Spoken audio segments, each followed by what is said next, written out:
Example 7.5. The radius of a conical tent is 7 meter and the height is 24 meter.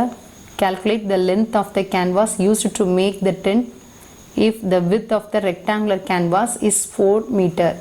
ஓகேவா, இது வந்து conical tent. இதோட radius இதானது radius, இது height, இது slant height. Question என்னெல்லாம் கொடுத்துருக்காங்கன்னா ரேடியஸும் ஹைட்டும் கொடுத்துருக்காங்க. given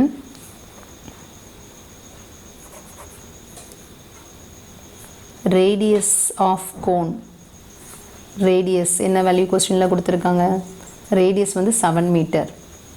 ஓகேவா, sorry r equal to 7 meter radius. Next height வந்து 24, height equal to 24 மீட்டர். இது ரெண்டு யூஸ் பண்ணி நம்ம என்ன கண்டுபிடிக்கலாம் அப்படின்னா ஸ்லாண்ட் ஹைட் கண்டுபிடிக்கலாம்.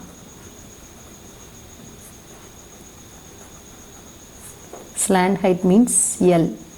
இது வந்து என்ன ஷேப்பில் இருக்குது, right angle triangle. Pythagoras theorem use பண்ணும்போது இது ஆர், இது ஹைச், இது எல். ஓகேவா, 90 டிகிரிக்கு ஆப்போசிட்டில் இருக்கிற இந்த சைடை ஹைப்போட்டனஸ் சொல்லுவோம். அப்போது நமக்கு ஸ்லாண்ட் ஹைட் கண்டுபிடிக்கணும்னா ஃபார்முலா என்ன ஃபார்முலா யூஸ் பண்ணுறோம், L square equal to R square plus height square. ரேடியஸை ஸ்கொயர் பண்ணுறோம், ஹைட்டை ஸ்கொயர் பண்ணுறோம். இது ரெண்டையும் ஸ்கொயர் பண்ணி ஆட் பண்ணால் இந்த ஸ்லாண்ட் ஹைட்டோடைய ஸ்கொயர் நமக்கு கிடைக்கிறோம். ஓகேவா, இது வந்து எல் ஸ்கொயர். நமக்கு வந்து ஸ்லாண்ட் ஹைட் எல் தான் தேவை. அப்போ ஸ்கொயர் வந்து ஆப்போசிட் சைட் போகும்போது என்ன தான் சேஞ்ச் ஆயிரும், ஸ்கொயர் ரூட்டாக மாறிடும். R square plus height square.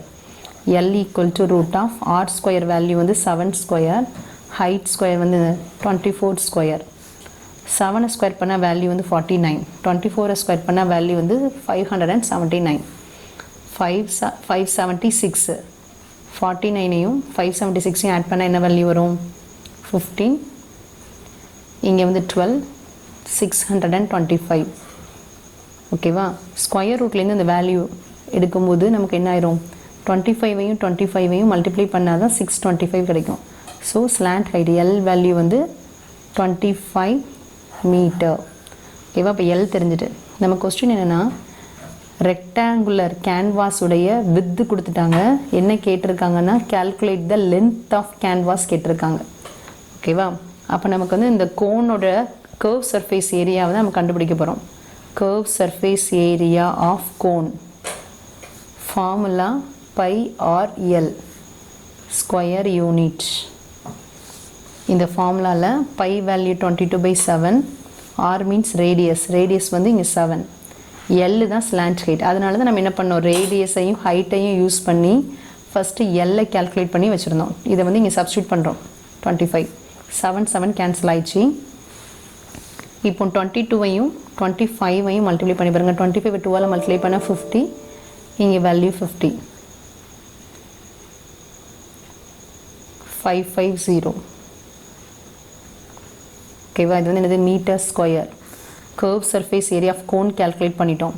உங்களுக்கு கொஸ்டினில் எல்லாம் கொடுத்துருந்தாங்கன்னா area of rectangular canvas, area of rectangular canvas. Area of rectangle formula நமக்கு என்ன தெரியும்னா லென்த் இன்ட்டு பிரெத். ஆனால் இங்கே வந்து லென்த் இன்ட்டு வித்துன்னு கொடுத்துருக்காங்க. ஓகேவா, லென்த்து இன்ட்டு வித்து.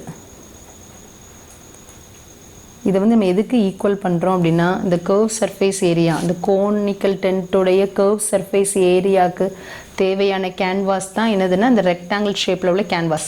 ஸோ இந்த ஏரியா ஃபார்முலாவை அப்படி இங்கே சப்ஸ்டியூட் பண்ணுறோம். 550 மீட்டர் ஸ்கொயர், இங்கே 550. நம்ம என்ன கேல்குலேட் பண்ணணும்னா லென்த்து தான் கண்டுபிடிக்க போகிறோம்.